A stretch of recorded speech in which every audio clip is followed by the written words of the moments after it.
ससुराल के बर्तन पार्ट 1। रामपुर नाम के शहर में नीलिमा अपने परिवार के साथ रहती थी। नीलिमा के बेटे की शादी की उम्र हो चुकी थी और वो अपने बेटे के लिए रिश्ते की तलाश में थी, पर कोई संजोग बैठ ही नहीं रहा था जिससे सौरव की शादी हो। ऐसे ही रोज़ की तरह नीलिमा पूजा करने मंदिर जाने निकलती है। मंदिर पहुंचकर नीलिमा भगवान के सामने हाथ जोड़कर खड़ी ही होती है कि तभी वहाँ एक औरत आकर कहती है, आज तो बड़ा शुभ दिन है। कहते हैं आज किसी भी मंदिर में आपकी मांगी हुई कोई भी पहली मन्नत पूरी हो जाती है। क्या सही में? हाँ भगवान, लगता है मेरे दिन बदलने का समय आ ही गया है। हे भगवान, तूने हमें सब कुछ दिया है। अब रही एक मन्नत की बात, तो बस एक बहू आ जाए 4 चक्की में बैठकर, अच्छे संस्कारों वाली, सुंदर, सुशील, जिसके आने से हमारे घर की तरक्की दिन दुगनी रात चौगुनी बढ़ती जाए। लड़की घर में अच्छा स्वास्थ्य और समृद्धि लेकर आए। बस भगवान इतना कर देना। वैसे तो मैं ज़्यादा नहीं मांगती हूँ, मांगने को तो मैं 2-4 मन्नतें भी मांग सकती थी, पर क्या है ना भगवान, मेरे मन में अलग ही शांति रहती है। पर आज मन्नत पूरी होती है ऐसा सुना तो एक मन्नत मांग ली है, वरना तो सब कुछ है ही मेरे पास। नीलिमा ये सब कह रही होती है कि तभी वहाँ पर एक औरत आती है और पंडित जी के पास जाकर कहती है, ये लीजिए भगवान जी, भगवान के आगे दिया जलाने के लिए घी, और भगवान से विनती कीजिए पंडित जी कि मेरी बेटी को एक अच्छा घर मिल जाए। परेशान हो गई हूँ, न जाने ये सबका रखवाला मेरी कब सुनेगा। आपकी ही सुन ली प्रभु ने ममता जी। अरे नीलिमा जी, यहाँ आइए, देखिए मंदिर में ही प्रभु ने आपकी समस्या का समाधान कर दिया। इनसे मिलिए, ये है ममता जी, अपनी बेटी के लिए अच्छा घर ढूंढ रही है और आपको सौरव के लिए अच्छी लड़की की तलाश है। अब प्यासा और कुआं मिल ही गए हैं तो आप लोग आपस में बात कर लीजिए। वैसे भी कल से अच्छे दिन शुरू हो गए हैं। मैं तो कहता हूँ एक अच्छी तारीख देखकर शादी का मुहूर्त ही निकाल दीजिए। और हाँ, पंडित जी के कपड़े और दक्षिणा देना मत भूलिएगा। आपने तो हमारा बहुत बड़ा काम कर दिया पंडित जी, और अभी तो आपको ही शादी के मंत्र भी पढ़ने हैं। दोनों बच्चों को आपका आशीर्वाद मिलना बड़ा ज़रूरी है। दोनों परिवार में आपस में बात हो जाती है और सौरव से शादी करके स्नेहा अपने ससुराल आ जाती है, इस बात से बेखबर कि उसके ससुराल वाले कितने आलसी है।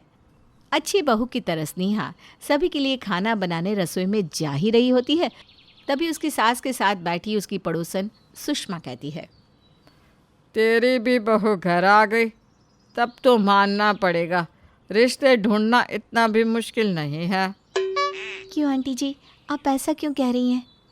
पूरे मोहल्ले को पता है नीलिमा के घर के बारे में। अरे क्या पता है पूरे मोहल्ले को कि मैंने कितनी शानदार शादी की है अपने बेटे की। चल अब तू जा, हाँ तेरी बहू तेरा इंतजार कर रही होगी, चल चल चल चल। हाँ नीलिमा सुषमा को उसकी बात पूरी करनी ही नहीं देती और बीच में ही कहती है, अच्छा बहू जा जा तू खाना लगा। हाँ, स्नेहा पूरे मन से सभी के लिए खाना बनाती है और सभी को परोसती है। प्रिया दीदी नहीं दिख रही मम्मी जी। बहू से खाना ना उसके कमरे में ही दिया, वो वहीं खाती है। स्नेहा वैसा ही करती है और बाकी सभी का खाना डाइनिंग टेबल पर लगा देती है। सभी खाना खाकर अपने अपने कमरे में चले जाते हैं। पूरे परिवार का कोई एक सदस्य भी अपनी प्लेट धोने में नहीं रखता। सब सीधे कमरे में चले गए। ऐसा कौन करता है? कम से कम अपने झूठे बर्तन तो धोने में रखने ही चाहिए। प्रिया दीदी तो कमरे से बाहर ही नहीं आई, अजीब ही है। स्नेहा सारे बर्तनों को इकट्ठा कर रसोई में धोने के लिए ले जाती है। प्रिया दीदी ने तो अपनी प्लेट धोने डाली ही नहीं, जाकर ले आती हूँ।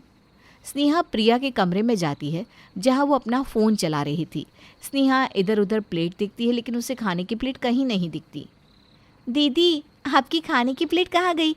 यहाँ तो नहीं दिख रही। बेड के नीचे भाभी देख लीजिए। अपनी झूठी प्लेट को बेड के नीचे रख दिया। अच्छा कोई बात नहीं, मैं निकाल लेती हूँ। स्नेहा जैसे ही नीचे झुकती है वो देखती है कि प्रिया के बेड के नीचे एक नहीं बल्कि 5-5 खाने की झूठी प्लेट्स हैं। दीदी, यहाँ इतनी सारी प्लेट्स कैसे हैं? एक तो अब उठकर प्लेट धोने में कौन डाले भाभी? ये सब आदतें ना हमारी नहीं है। फिर बर्तन धुलते कैसे? रसोई के सारे बर्तन तो बाहर ही रह जाते होंगे। हाँ, इसीलिए तो हम 5-5 सेट बर्तन के रखते हैं। एक ख़त्म, एक निकाल लो, क्या है ना भाभी, मेड भी नहीं मिलती। एक हफ्ते में कोई एक हाथ में आती है और अगले दिन गायब हो जाती है। वैसे शाम की चाय के वक्त हम बहुत बार ना छत पर भी कप छोड़ आते हैं। अगर आप बर्तन धो ही रही हैं तो एक बार छत पर भी जाकर देख लीजिएगा। हाँ, ये सुनकर स्नेहा के तो होश ही उड़ जाते हैं। स्नेहा पूरे घर के कोने कोने से बर्तन निकाल कर रसोई में जमा करती है। लगता है पूरे मोहल्ले के बर्तन जमा हो गए। इन लोगों को घिन भी नहीं आती। पता नहीं कैसे कितने दिनों से बर्तन इधर उधर पड़े होंगे। इनमें मक्खियाँ भी भिन भिना रही हैं। उसी वक्त इत्तेफाक से सुषमा अपनी रसोई में पानी पीने आती है और अपनी खिड़की से स्नेहा को इतनी रात को काम करता देख लेती है। ये लोग कभी नहीं सुधरेंगे, कभी नहीं। किसी तरह रो धोकर स्नेहा बर्तन साफ करने के लिए बैठती है। बर्तन धोते धोते सुबह के 4 बज जाते हैं। हाय रे मेरी कमर।